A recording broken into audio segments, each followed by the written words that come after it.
Hey, I have a question. What are good indicators, red flags that someone you're dating is a sociopath?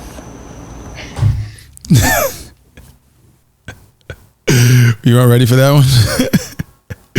You said you wanted to answer some questions. You're welcome. What am I, a psychiatrist? Here's what I can do, right? So I heard this question before, right? What I can there are 6 signs that someone is a sociopath that I saw online, and I'm gonna bring up each one by one, and then you tell me if you personally think it's valid and if you ever experienced someone that exhibited stuff like that. Is that cool? All right. First, I'll say I'm going to give one quick answer first. Okay. And it's hard because with the sociopaths essentially don't have any sense of empathy at all. Okay. Right. And that's really what it comes down to. So, yeah, I guess it's somebody that expresses no empathy, but you wouldn't know that until, some time with the person.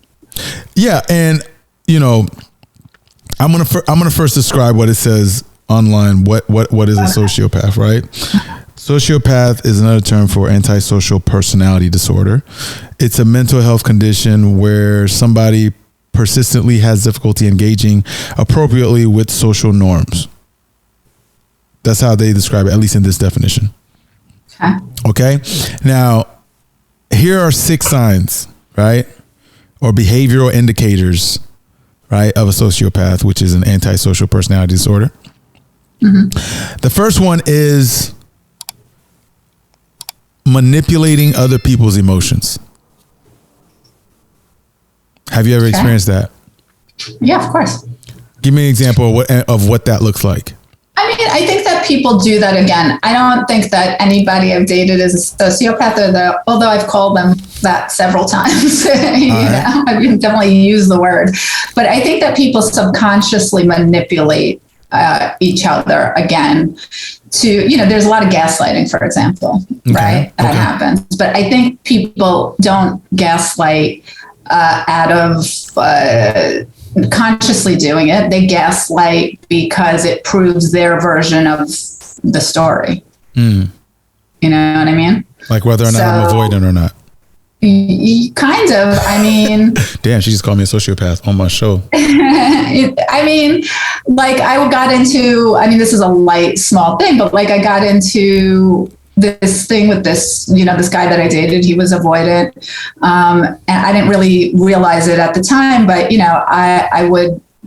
I would say something like, why don't you call me? Or I want you to call me more, or something like that. And he would just be like, well, why don't you call me?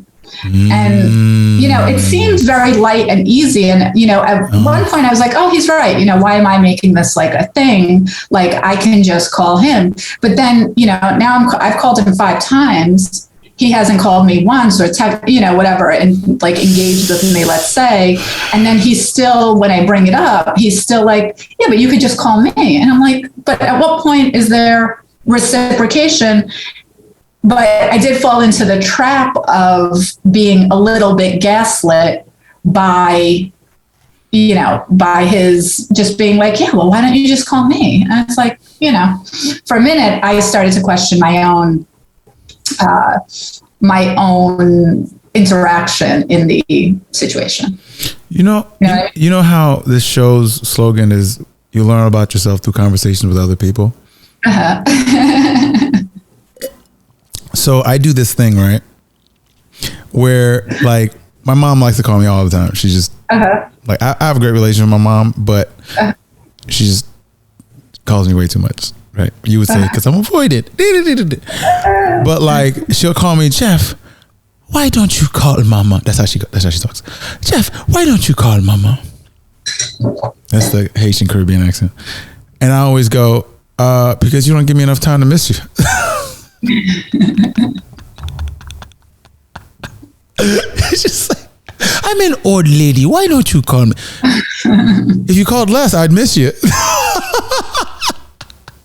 That's your mom, by the way, not your girlfriend. But that's where it all started. Anyway, yeah, I found that interesting. Okay, so the second sign that someone that you're dating is potentially a sociopath. It says, well, this is extreme. Repeatedly breaking the law. No, I've never been there. No? As far as I know, not with anybody that I dated. No, not with anybody I know, quite frankly. So I have a story. Damn, I'm just slowly discovering I'm a sociopath. So you're the one that's been arrested many times? No, I've never been arrested. Yeah, that doesn't apply to me. I'm just being facetious. Okay, so that's one. It says showing no remorse. Yeah, that was the empathy thing that I was talking about earlier.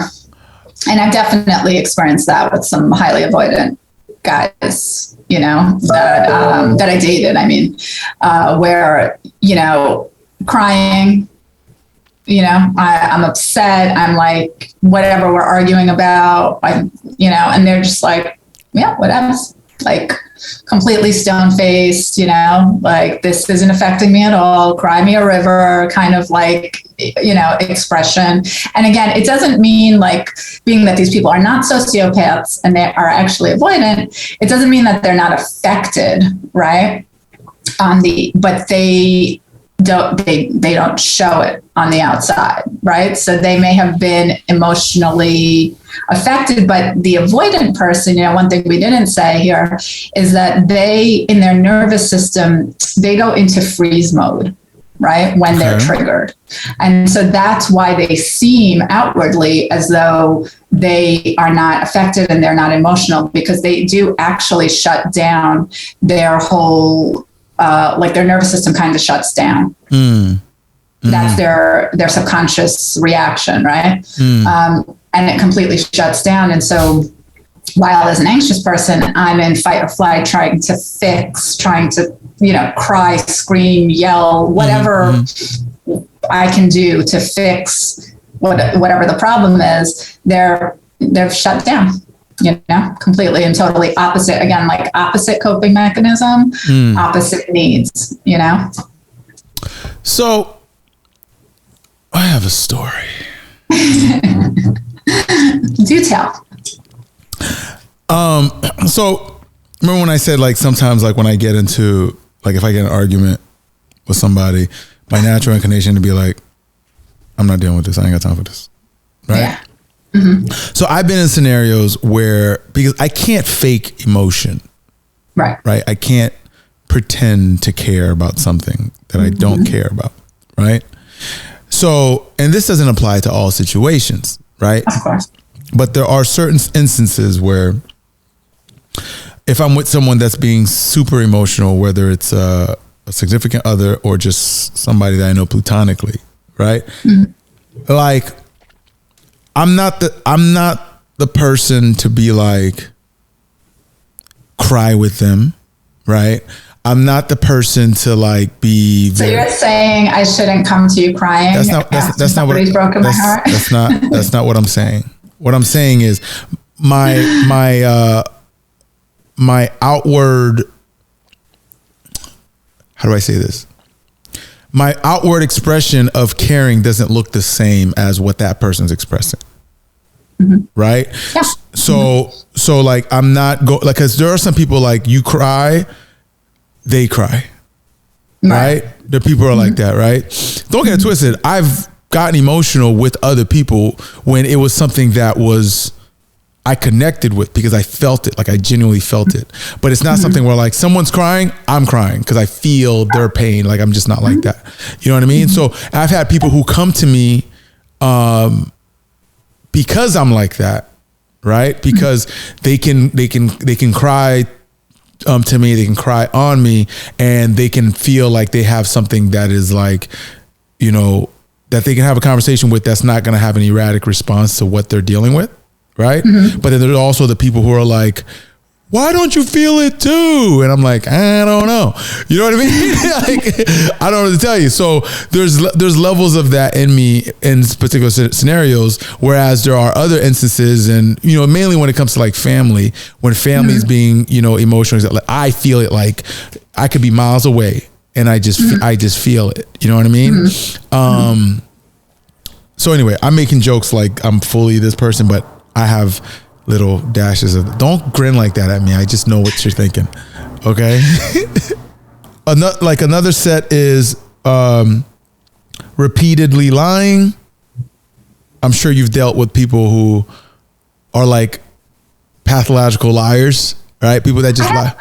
No, in fact, I don't think, as far as I know, I've never been cheated on. I've never been lied to. I've been avoided, right? But I haven't, as far as I know, been like outwardly lied to. And then the two others is acting irresponsibly, which could mean a lot of things. Right. And they also pass the blame on others. And then struggling with substance abuse. Like those are just signs. Those aren't like the only things you can witness, but those are like the 6 signs that you're dealing with a sociopath, which is manipulating others' emotions, repeatedly breaking the law, showing no remorse, repeatedly lying, acting irresponsibly, and potentially struggling with substance abuse. Sociopaths. Huh. Who knew? That wasn't my definition of sociopath, to be honest with you. Those aren't definitions. Those are just like... Well, it wasn't my perception of a sociopath. I think for me, when I was thinking sociopath, it was more like somebody who's highly narcissistic. Well, that could fall in a different category, like sociopaths. Yeah. Like a narcissist could still feel things, but they're not like... So much. No, like they can... A narcissist can feel something, but like a lot of it is like towards like, damn, am I a narcissist too? Shit. You know, like they feel it, especially when it's impacting self, right? So, but versus like if someone who's like struggling with substance abuse, like they're abusing themselves in the process. Like they're not, you know? Right. Yeah.